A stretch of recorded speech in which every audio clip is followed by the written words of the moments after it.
Bueno, ustedes saben que esto del tráfico de bienes, servicios, personas y capitales, en realidad se trata de una competencia.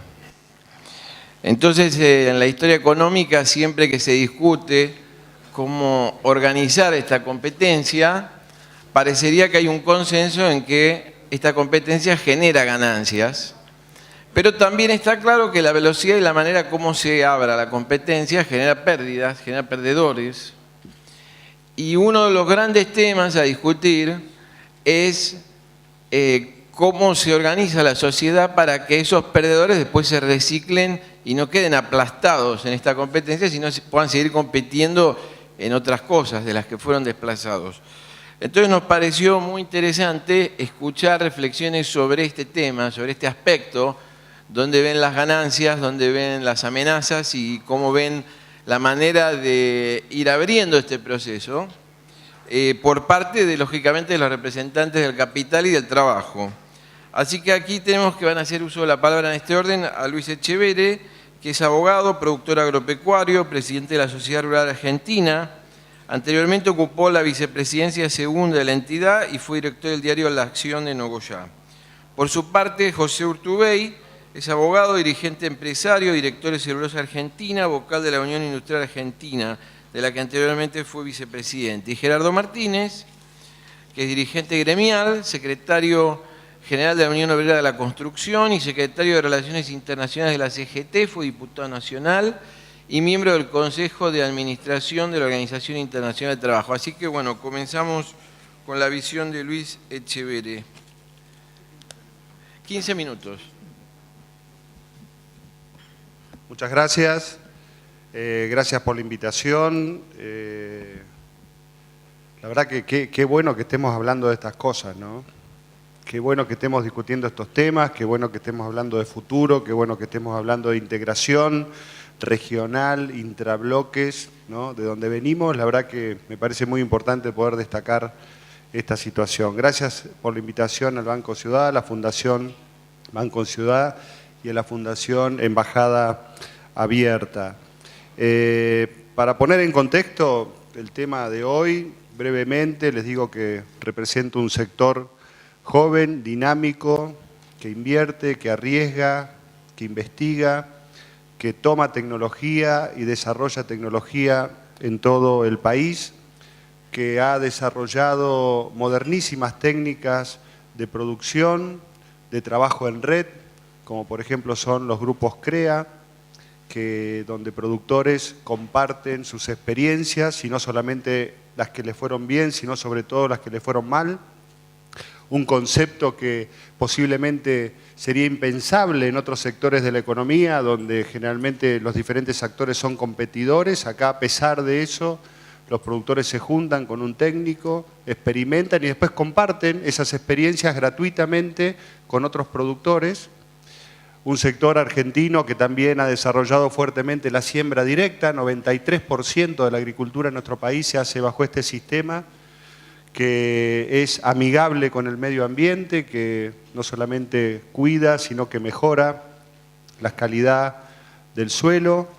Un sistema que ha, en los últimos 30 años, reducido 60% el consumo de combustibles fósiles, poniéndolos a la vanguardia a nivel mundial en la reducción de emisiones de gases de efecto invernadero, o sea, líderes mundial en este aspecto, de que es producir de una manera amigable con el medio ambiente, incluso incrementar la producción y mejorar todavía las condiciones del suelo.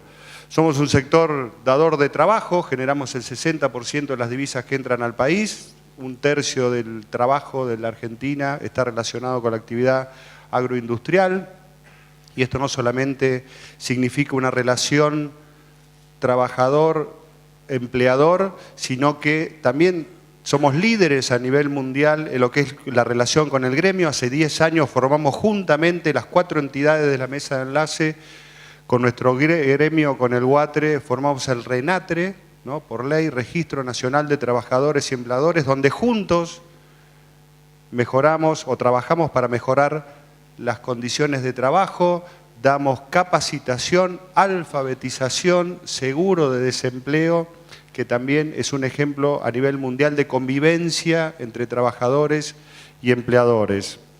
Esta realidad que tiene nuestro campo, esta eficiencia, este trabajo en red, este trabajo de una manera amigable con el medio ambiente, hace que hoy, a pesar de que venimos de un muy mal gobierno, el gobierno anterior, produzcamos alimentos para 400 millones de personas, o sea, 10 veces más de lo que necesitamos para consumir internamente. Esto nos hace un jugador mundial. Entonces, si somos un actor mundial en lo que es la producción de alimentos, independientemente de cualquier idea que haya internamente, nos tenemos que comparar con actores similares, con los grandes productores de alimentos a nivel mundial. Y ahí es donde empezamos a entrar en tema, ¿no? O sea, ¿qué tienen nuestros competidores en el mundo, en la producción de alimentos que nosotros no tenemos? Bueno, determinadas condiciones macroeconómicas como estabilidad monetaria, financiamiento, infraestructura, sistemas impositivos, seguro agrícola multirriesgo, hablando de cambio climático y emisiones, etcétera. Pero tiene una herramienta muy especial y que es el tema específico de esta reunión, que son acuerdos comerciales. Acá se habló de libre comercio, se habló de la historia del Mercosur, se habló del tema de las negociaciones y mientras que todo eso sucedía o no sucedía entre nuestros dos bloques, nuestros competidores no perdieron el tiempo, ganaron el tiempo llevando adelante acuerdos comerciales, ¿no? Y como nos vemos permanentemente con los canadienses, australianos, nuestros colegas del mundo y hablamos de estas cosas, y nuestros europeos, por supuesto, porque estamos también agrupados en organizaciones mundiales de productores, le preguntamos cuál fue su experiencia, ¿no? Canadá con la Unión Europea que se mencionó acá, Australia con Estados Unidos, pero también con Japón, Corea y China, ¿no? Dicen, bueno, la verdad que fácil no fue, obviamente. ¿Quién va a pensar que una negociación entre bloques, países, se va a hacer un día para el otro y que nos vamos a poner de acuerdo en 5 minutos? Tardamos años, sin duda. Primero, también se dijo acá, nos pusimos el firme propósito de lograr un acuerdo. Primero dijimos, ¿queremos un acuerdo? Sí. ¿Estamos de acuerdo que vamos a tener que negociar? También. ¿Estamos dispuestos a trabajar? También.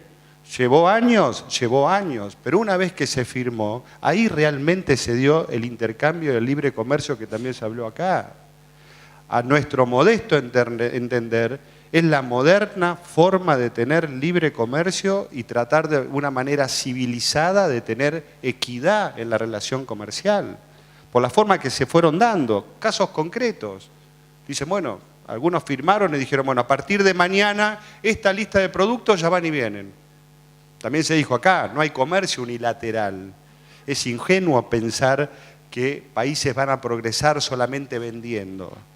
Y después cuando alguien quiere vender le diga, no, acá, con todo cariño, pero la verdad que me llamó mucho la atención el término industria naciente, ¿no es cierto? Si quieren después lo contestamos, ¿no? Pero en definitiva, adultez, realismo al encarar la negociación, trabajo, objetivo concreto, y una vez que abrieron, bueno, como decíamos, se firma algunos productos, otros productos, zonas sensibles, que también todos los países las tenemos. ¿Cuánto necesitan para reconvertirse? ¿5 años? Perfecto, 5 años, 10 años. Australia con Estados Unidos firmó en el 2005, si mal no recuerdo, creo que la última etapa se vence en el 2018. 13 años para que sectores sensibles puedan reconvertirse y una vez que se pone en vigencia esa etapa del acuerdo, bueno, estén en condiciones de competir o ya estén reconvertidos. Lo que sí estamos seguros a partir de nuestra, en Argentina, continuidad institucional y de llevar más de 30 años ininterrumpidos de democracia, que ya a esta altura tenemos que saber qué es lo que nos conviene y qué es lo que no nos conviene. A partir de diferentes gobiernos que han ido pasando. Bueno, no tener intercambio con muchas regiones del mundo, a nuestro modesto entender, no nos conviene. O sea, a partir del comercio bilateral es como progresan los países. Entonces, siguiendo con la experiencia de nuestros colegas australianos, canadienses. Entonces, ¿cómo funcionó? Se firmó el acuerdo, ¿no? Rememorando lo que vivieron en su momento nuestros colegas, vinieron las autoridades, los representantes de los gremios, nosotros, los trabajadores, las autoridades, y dijeron: señores, ustedes, sector de la carne, lácteos, aceites, cualquier cosa, cualquier alimento, a partir de mañana le venimos a avisar que por 20 años van a entrar con arancel cero a este mercado. ¿Y qué sucedió? Dice, no lo podíamos creer. Los gerentes de los bancos se chocaban para ofrecernos plata. Automáticamente dejamos de estar enredados en discusiones, tomamos gente y nos pusimos a trabajar el doble de lo que estábamos trabajando. O sea, ¿qué significó? Mucho trabajo, esfuerzo, objetivos claros, pero una vez que está firmado el acuerdo, progreso comercial, industrial, productivo, empleo y sobre todo en países como los nuestros, arraigo. Empleo y arraigo. Es clave para actividades como la nuestra, que la gente no se tenga que ir a vivir a otra ciudad o otro país lejos de sus afectos para tener un medio de vida. O sea que si la pregunta es si es necesario, por supuesto. Si estamos dispuestos a trabajar, sin ningún tipo de dudas. Lo que no, a nuestro entender, no deberíamos hacer es seguir dilatando esta cuestión. ¿Por qué? Porque está probado, en nuestro caso, que haber pasado estos 14 años sin una solución no le fue conveniente para nadie. Y mientras tanto, los que llevaron adelante, los que encararon, los que tuvieron la voluntad y la determinación de ponerse un objetivo y lograr un resultado, están teniendo consecuencias o resultados positivos.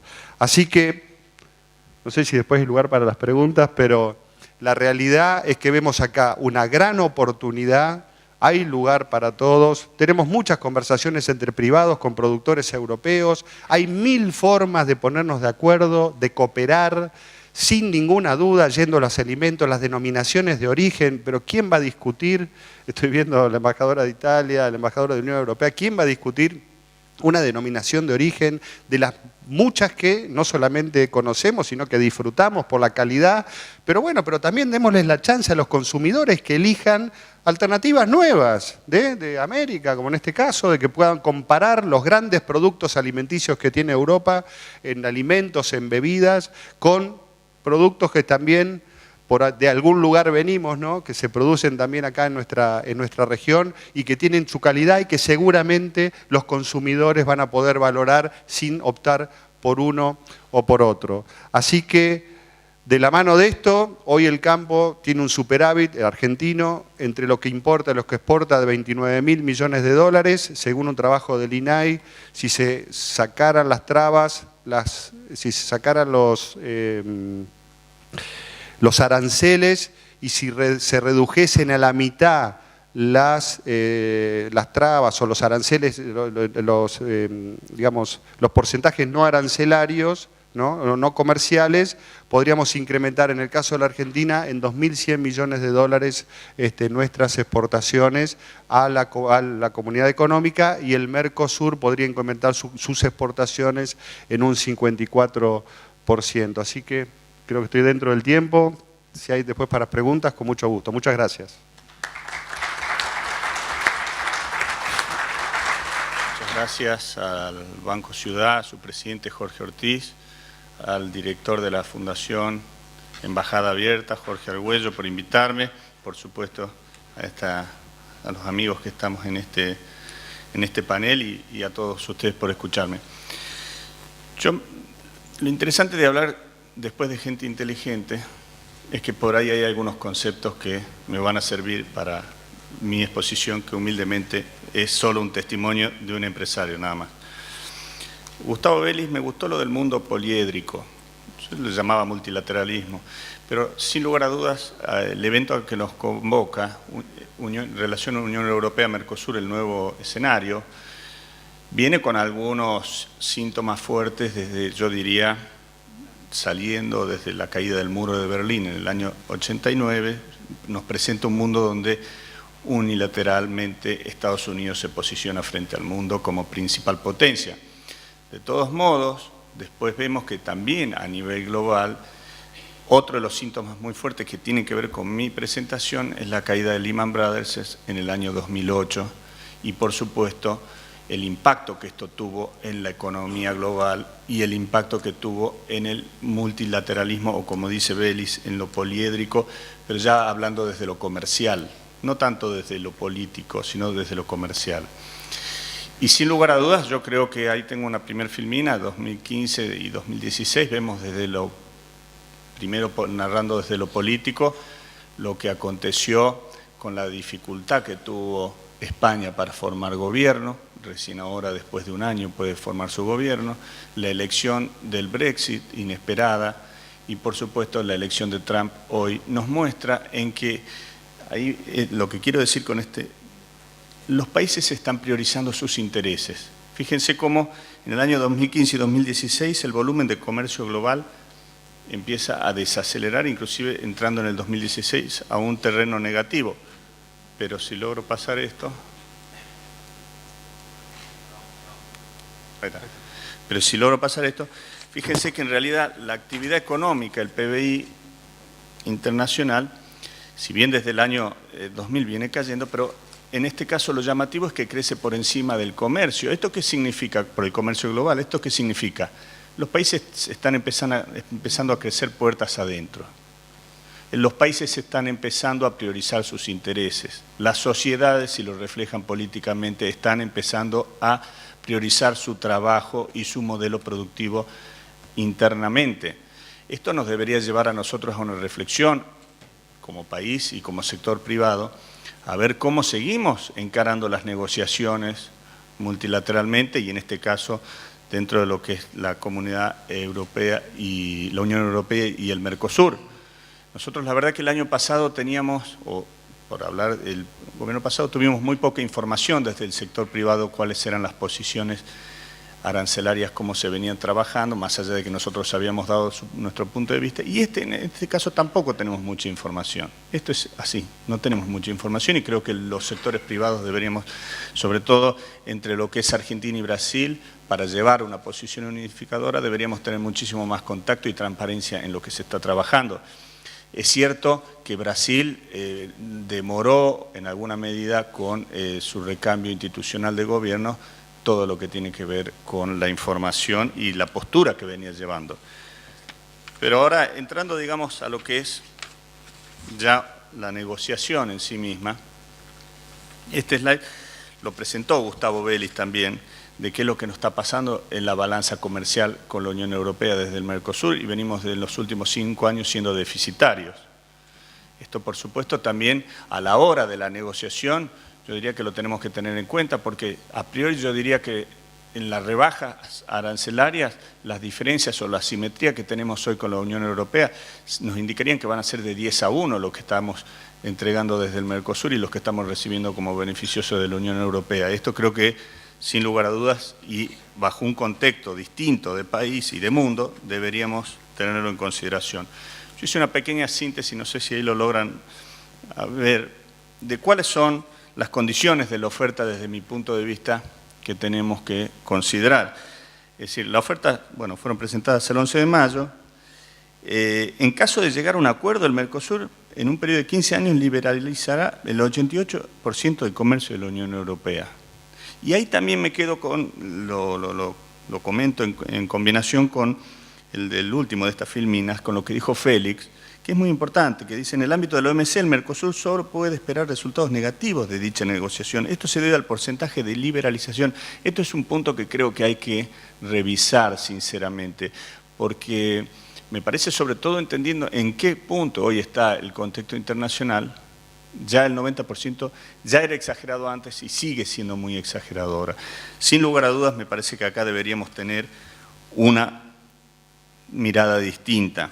Respecto, y para contestarle a mi amigo Luis Miguel, respecto a lo que es la inclusión de la cláusula de industria naciente, acá creo que es muy importante concientizarnos de lo siguiente, es decir,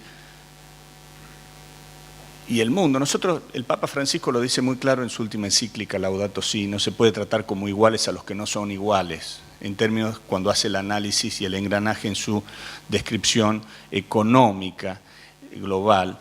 Y la verdad es que todavía nosotros seguimos en una primarización fuertísima, más allá de que entre Brasil y Argentina tenemos una diferencia sobre nuestros vecinos países de la región, todavía somos un país primarizado.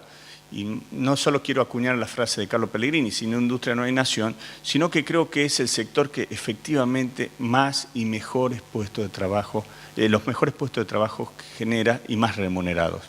Entonces, me parece que hablando también del empleo, hablando de lo que es el empleo, es una de las formas también de que si no incorporamos una cláusula de este tipo, si no se termina en la negociación con una cláusula de este tipo, claramente vamos a estar resignando nuestro crecimiento productivo de valor agregado frente a lo que sería la Comunidad Europea, la Unión Europea. Yo simplemente, por último, quiero decir, nosotros hoy estamos con una pequeña reflexión, discutiendo en el país a partir con un desafío de buscar competitividad. Competitividad que la hemos perdido ya hace décadas, no quiero quedarme ni en este gobierno ni en el anterior, ya hace varias décadas que venimos con pérdida de competitividad y pérdida de federalismo, sobre todo que haya un crecimiento simétrico en lo que es el territorio argentino. Y esto me parece que deberíamos, entre todos, es el momento, yo apuesto mucho, la verdad, a las mesas de producción y trabajo que está convocando el Gobierno Nacional, a efecto que no solo se discutan cuestiones transitorias, como podrían ser si va a haber un bono o no este año, sino también qué modelo de desarrollo de país queremos. Recién mencionaba, Luis, el tema de Australia. Yo simplemente quiero traer a colación lo siguiente. Australia tiene 20 millones menos de ciudadanos que tenemos nosotros. Entonces, ¿en qué consisten esos 20 millones? En nuestro modelo industrial. Yo hoy creo que el principal desafío, sinceramente, y más allá de que es subjetivo mi comentario por desde donde provengo, creo que tenemos que insistir desde lo interno y lo exógeno también a la hora del relacionamiento internacional en un modelo de desarrollo integral, industrial y federal. Muchas gracias. Gracias por la invitación, tanto a la Fundación como a Jorge. Realmente para nosotros es una gran oportunidad que los trabajadores y el mundo sindical y la postura que lleva adelante las centrales sindicales del Mercosur tengamos la oportunidad de trasladarles a ustedes nuestra visión con respecto al proceso de integración que se da en el mundo. Queremos remarcar fundamentalmente que el sindicalismo nunca se opuso a ningún proceso de integración. Sí ha tenido sus reservas y ha tenido su postura muy fuerte al respecto cuando esos procesos de integración no contenían un rostro social, no contenían en su arquitectura y en sus protocolos las condiciones como para mejorar la calidad de vida, la calidad del trabajo y los derechos sociolaborales que merecemos tener los trabajadores y las trabajadoras en ese proceso. Nosotros no queremos que un proceso de integración gire tomando, digamos, al trabajo como variable de ajuste. Nosotros coincidimos justamente con lo que recién aquí se ha manifestado, que estamos en un mundo desigual. Es real, es así. Si no todos estamos en las mismas condiciones y naturalmente entre los países y entre las regiones, digamos, no existen amistades, existen negocios y existen intereses. Por lo tanto, dentro de esa visión que tiene que ver con una mirada económica, financiera y de negocios, está nuestra responsabilidad, que es velar por los derechos que representamos, en defender las condiciones sociolaborales de los trabajadores y las trabajadoras. En el Mercosur nosotros logramos tomar una incidencia, creo que fue muy importante, la creación de los organismos sociolaborales. Fue un capítulo que nos llevó a un gran debate, pero que llegamos a lograr una concordancia en un ámbito tripartito y eso dio la oportunidad de llegar justamente a la declaración sociolaboral, que es un instrumento político y no jurídico. Y eso es de destacar, es decir, esa primera experiencia que nosotros vivimos vinculada a este gran desafío del Mercosur. En este ámbito tripartito logramos esa condición de esa Carta Sociolaboral, donde están comprendidas, ¿no es cierto?, desde el diálogo tripartito los intereses del sector productivo, empresarial, como los intereses de los trabajadores, al efecto justamente que los resultados de ese proceso de integración tengan como objetivo mejorar las condiciones de vida. Es decir, el Mercosur, aún tal cual, por su tamaño, que no es muy importante, pero teníamos desigualdades muy severas, tanto en el desarrollo productivo empresarial como en el desarrollo sociolaboral. Nosotros, digamos, planteamos que el trabajo debe ser decente y digno, y el respeto a las normativas internacionales vigentes son una condición necesaria para una integración permanente con sustentabilidad social.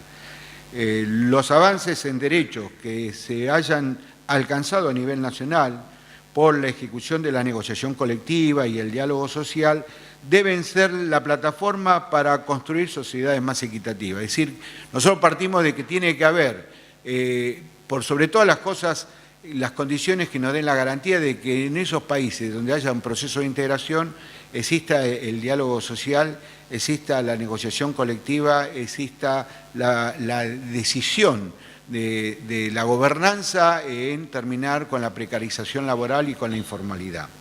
La idea es buscar que seamos sustentables en toda la dimensión de lo que significa la palabra, tanto para el desarrollo de los negocios, para el desarrollo productivo y para el desarrollo social. Sabemos que la historia social europea está cargada de ejemplos de diálogo y de negociación entre los actores que promovieron progresos y bienestar a sus pueblos. Y esto nos ratifica nuestra convicción que el desarrollo económico es compatible con la justicia social. La situación actual derivada de la crisis económica de los países centrales que se inició en el 2008 tienen una novedad respecto a otra crisis del capitalismo, ya que provoca un efecto de cascada. La recesión en América Latina se retardó a causa de las políticas contracíclicas impulsadas por gobiernos de la región. Hoy esa tendencia fue modificada, agravándose la situación por una pronunciada desaceleración del comercio entre las regiones. El actual modelo de desarrollo es insostenible porque está asociado a una tasa decreciente de la producción y del comercio que impacta en la economía real, al desacople del sistema financiero, a una mayor desigualdad social y a un deterioro irreversible del medio ambiente. El avance en la libertad del comercio de bienes y servicios, las inversiones y las compras públicas trae aparejado el peligro de profundizar más que de amortiguar los efectos de la crisis económica y social que hoy vive nuestra región. Necesitamos con urgencia que el acuerdo Unión Europea y Mercosur retome un camino de equilibrio donde la atención de las asimetrías y la creación de empleo de calidad sean los ejes prioritarios.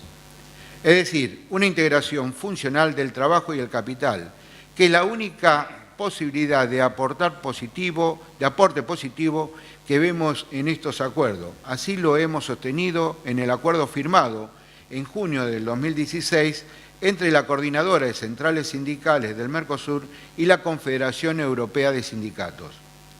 Los trabajadores del Mercosur y de la Unión Europea creemos que la economía mundial y nuestros países podrán volver a un camino de desarrollo económico con generación de nuevos puestos de empleo genuino, de recuperación de los salarios reales y la mejora de nuestras condiciones de vida si se considera el trabajo como un sujeto de derecho. No debemos pasar por alto la Agenda 2030 para el desarrollo sostenible, donde el trabajo decente y digno se puede lograr con políticas de inclusión y disminución de las desigualdades.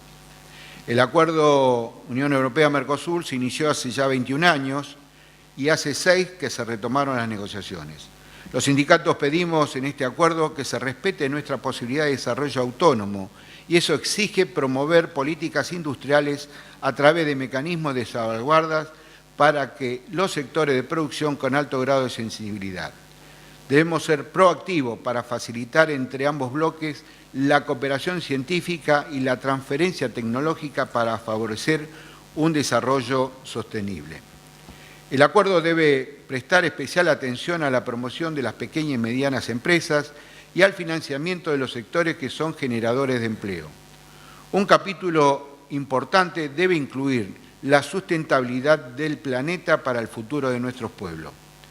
Los actuales megaacuerdos regionales como el Transpacífico y el TISA empujan a los países a una liberalización acelerada que puede ser fuente de mayor desigualdad y de desequilibrio y que pueden derivar en crisis de gobernabilidad.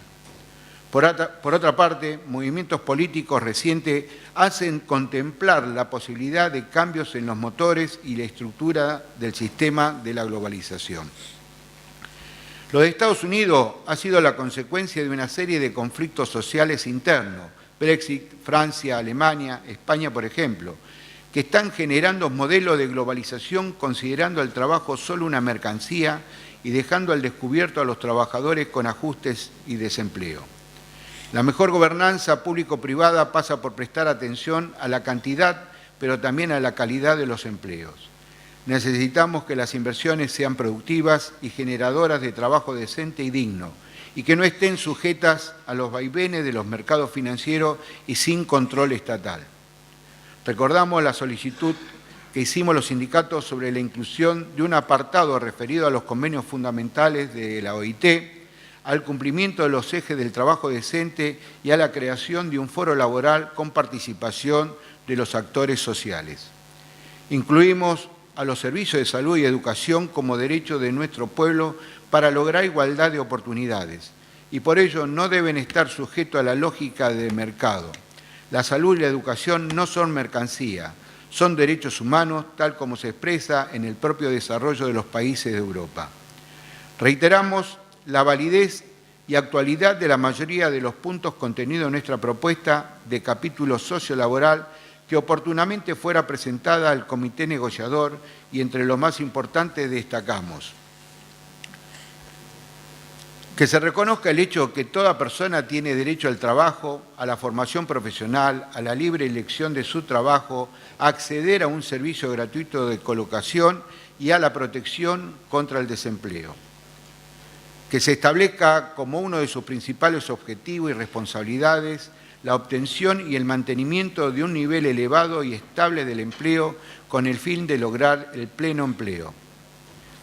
Que se garantice que todo trabajador migrante y sus familiares tengan y puedan ejercer el derecho a migrar, no migrar, permanecer y regresar libremente independientemente de su nacionalidad.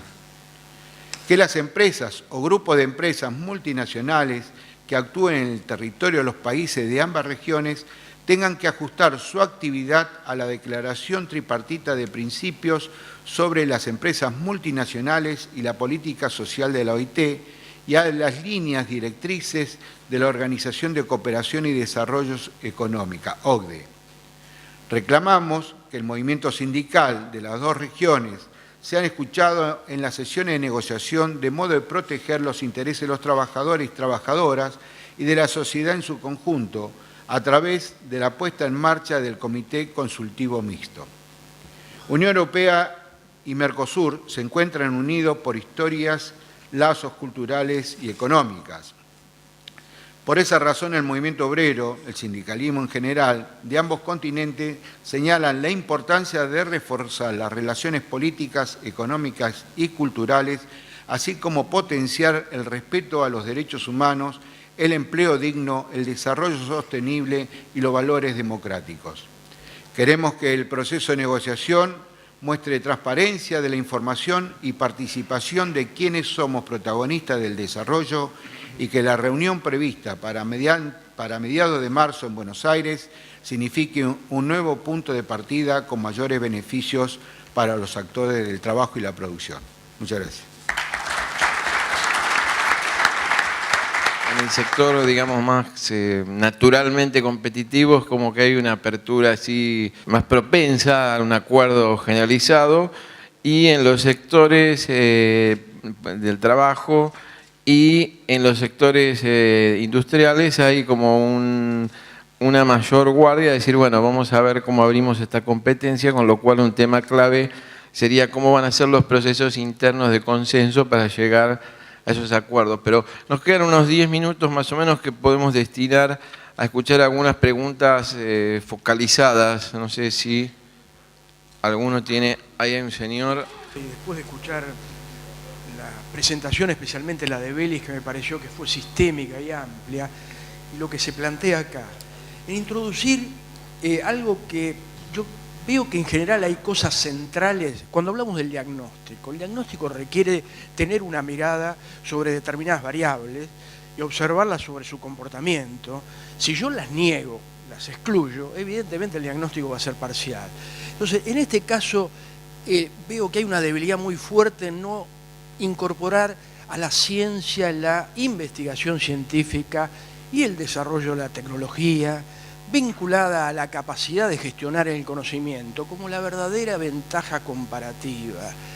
Eso es central. Y lo mismo que creo que la industria y la producción primaria tienen ciertas diferenciaciones independientemente de las virtudes. Lo mismo que usar la palabra competitivo, hay que tener una mirada estándar. Quiere decir, hay que usar la capacidad para gestionar el conocimiento, y esto obliga a utilizar las palabras con estándares muy bien determinados para poder ser comparativo. Yo transmito esto porque creo que en esta charla muy enriquecedora está nuevamente sujeto los problemas. Hay problemas que por su índole son políticos, no se los puede excluir, más allá de la visión ideológica, que eso, son políticos, no se puede considerar que la ciencia y el conocimiento es meramente un recurso. Es, como dice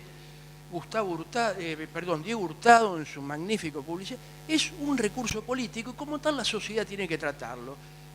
Esconderlo es una debilidad. Tratarlo como tal y buscar consensos potenciando eso me parece una gran virtud.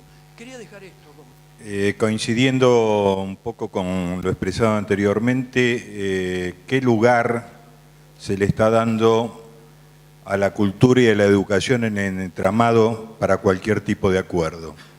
Que no se ve absolutamente claro, sino que las expresiones han sido, salvo raras excepciones, meramente sectoriales. Y consultarle a los tres panelistas, si fuera posible, si no han tenido un minuto para pensar en la inserción de la economía social. Gracias. Bueno, no sé si quieren hacer algún comentario. Sí, con respecto a los dos comentarios, bueno, me parece que por lo menos en mi intervención fuimos claros en el sentido de que al ser un sector, el nuestro, que investiga, que desarrolla nuevas tecnologías y que esas tecnologías ayudan no solamente a producir alimentos, sino a hacerlo de una manera amigable con el medio ambiente y que somos líderes mundiales en esas líneas, bueno, me parece que el conocimiento y la ciencia y la técnica está incorporado, ¿no? En nuestro... Y sí, o sea, a ver, ¿cómo lo puedo poner en otros términos? Hoy un grano de soja posiblemente tiene más tecnología que un celular, o sea, es puro conocimiento, no solamente en los elementos que se utilizan para producir, sino en la manera en que se lo hace, trabajando en redes y compartiendo ese conocimiento. Y por otro lado, bueno, con respecto a la economía social, no sé si lo llegué a mencionar, pero en el caso que el campo pueda expresar su potencial teniendo acuerdos comerciales que hagan que pueda llegar con sus alimentos a diferentes mercados, no solamente el europeo, sino cualquier mercado que tengamos relación comercial, están en juego la creación de 1.100.000 puestos de trabajo, 700.000 directos, 400.000 indirectos, sobre todo en los lugares donde están las producciones regionales, que son las más dadoras de trabajo. Para que tengan parámetros, ¿no es cierto?, medio para ubicarnos. No sé, como para comparar, todas las terminales automotrices sumadas emplean 35.000 personas, la cadena porcina 60.000, la de la fruta en el Valle de Río Negro 70.000.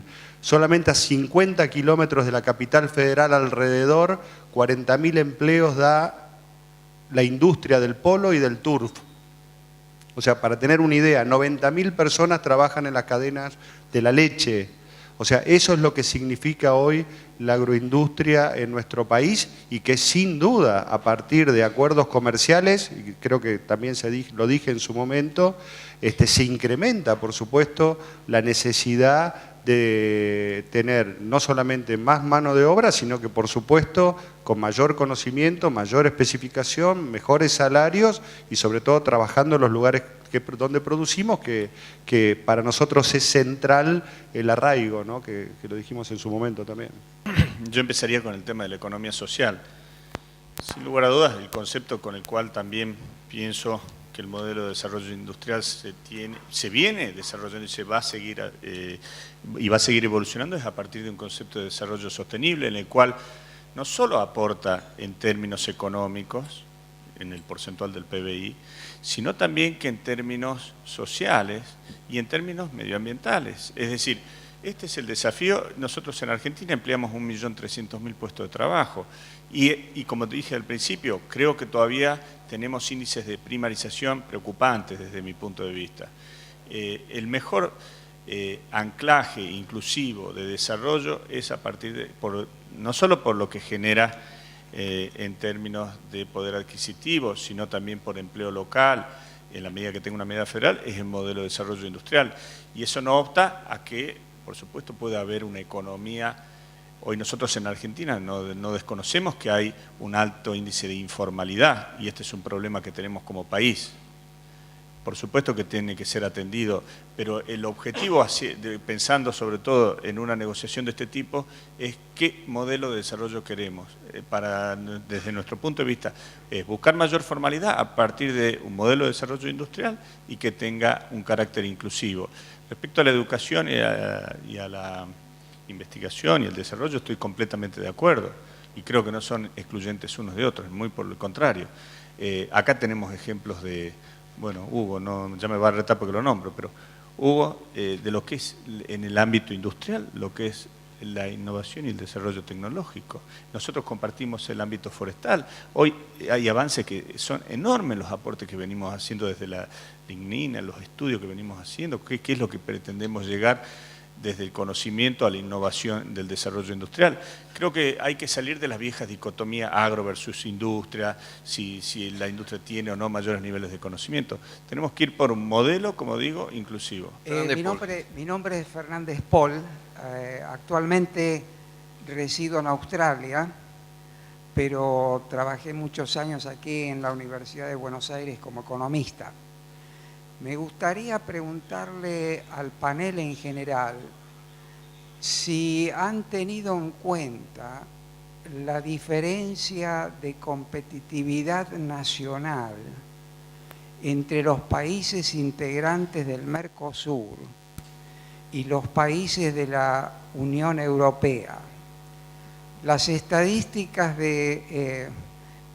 disponibles, el índice de competitividad global, indican que hay una marcada diferencia de competitividad entre las economías involucradas y consiguientemente pareciera ser que una conclusión razonable es que la Unión Europea se beneficiaría en términos relativos, porque son ahora mucho más competitivos en términos de competitividad nacional.